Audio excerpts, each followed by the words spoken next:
All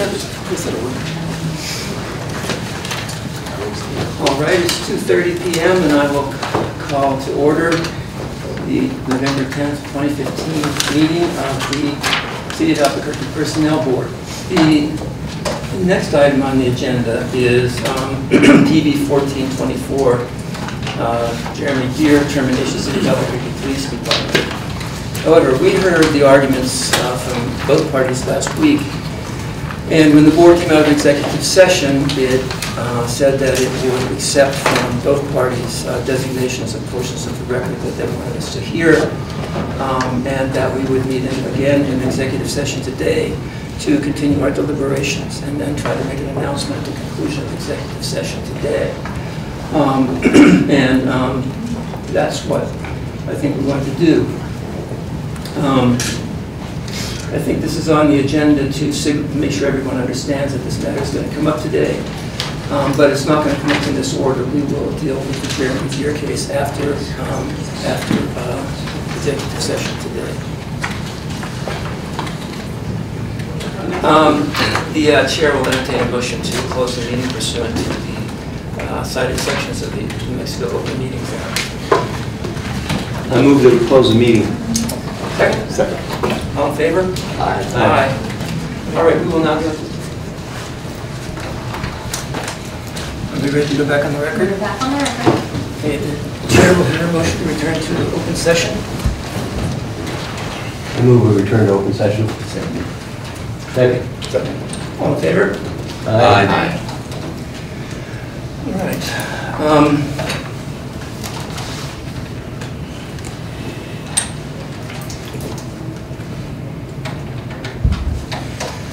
Well, after some very lengthy deliberation... Mr. Chairman? Yes, excuse me.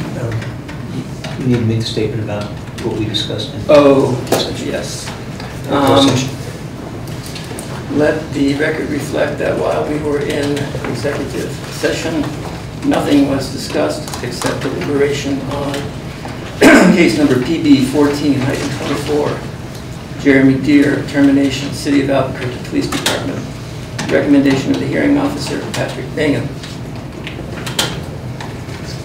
So after 2 sessions of deliberation and substantial attention by the members of the board to the transcript, the electronic transcript in this case, the chair is going to make a motion at this time.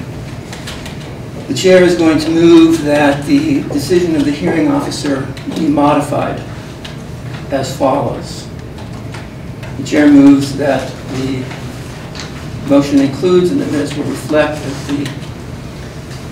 the board disagrees with finding fact number 3 by the hearing officer, and that the board disagrees, and when I say the board, I mean the members voting in favor of the motion, if any, disagrees with conclusions of law numbers 3, 4, 5, 6, and 7 of the hearing officer. The chair further moves that the board make the following additional findings and conclusions of law. Finding of fact number 1, the evidence does not establish by a preponderance that Officer Deere was issued a clear and direct order to record and upload all citizen contacts. Proposed additional finding number 2, the evidence does not establish by a preponderance that even if the order was given as claimed, it could have been executed as given. Proposed additional finding number 3, the evidence does not establish by a preponderance that Officer Deere can be charged with willful neglect or deliberate refusal of a lawful order given by a superior or acting superior. Proposed finding number 4, given that the department does not have a standard of acceptable compliance with the SOPs identified in the hearing officer's report, the evidence in this case does not support termination as the appropriate penalty for noncompliance in the absence of prior progressive discipline for the offense of noncompliance. Proposed additional finding number 5, the evidence in this case demonstrates by preponderance that Officer Deere did fall short of full commitment to meeting reasonable expectations regarding his use of the new taser camera, and that discipline is therefore warranted. The chair's motion includes that the board adopt the following additional I'm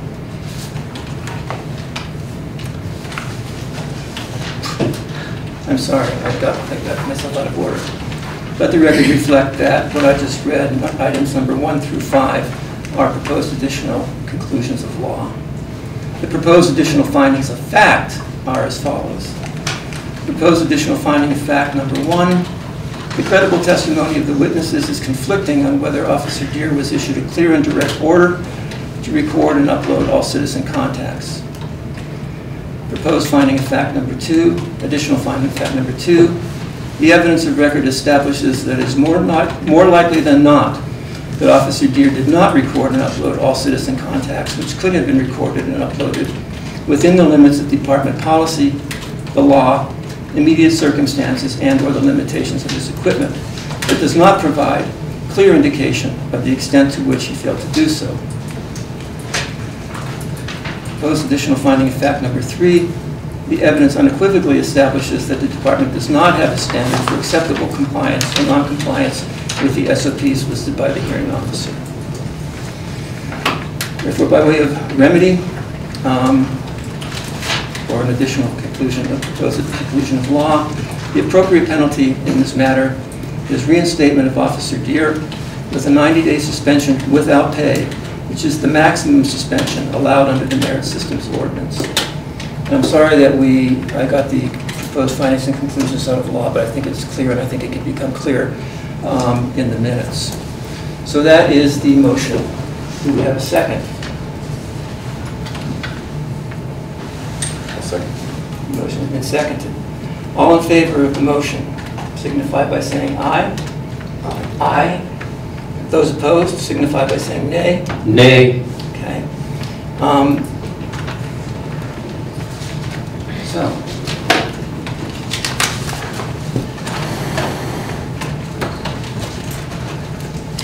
Next item of business is public comment. Is there any public comment?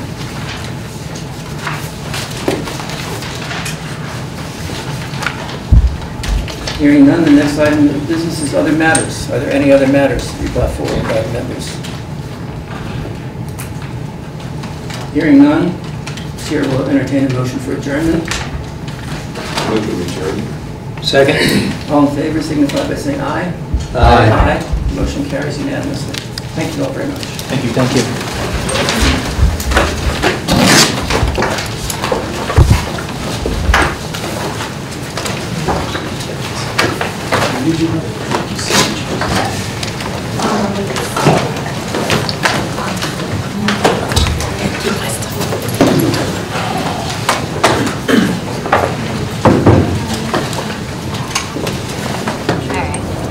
Everybody good now? All right, Tom, so were you surprised by their decision? No, I mean, this is a case that's been building up since December of last year, and I think, and I fully respect the board's decision today. I still, contest whether 90 hours should be a form of discipline in any case, but I think the board's analysis was very thorough. I think they reviewed the record. They were very thoughtful in the review, and I think a lot what they put on the record today in terms of there being a lack of clear order, the lack of any notice of it, the fact that there was never any follow-up, that there wasn't anything that supported that there was an order is unequivocally a fact of this case, that it was a giant muddy mess, and that this department doesn't have any standard when it comes to actually the deployment and the required use of these recorders. And here we are a year later from when this case started unfolded, and we don't have the UNM study. We have the Federal Monitor stating earlier this week that there is no clear understanding what the order is, what the policy and what the order is. And unfortunately, APD has put this case at the front and center of that whole controversy with cameras, and they're unclear about it at best and deceptive at worst. And I'll repeat what I've said at prior times, that Chief Eden was shown to have lied to the media in his press conferences regarding Jeremy Deere, and he lied last night when he was talking about the CMO regarding the production of evidence to the defense attorneys as it relates to district court across the street.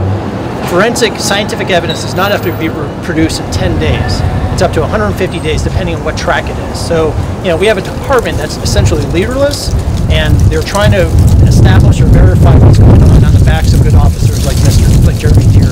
And so, we respect the board's decision. We're not going to appeal that issue of the 90 hours. And we're grateful that finally there was some clarity in this case.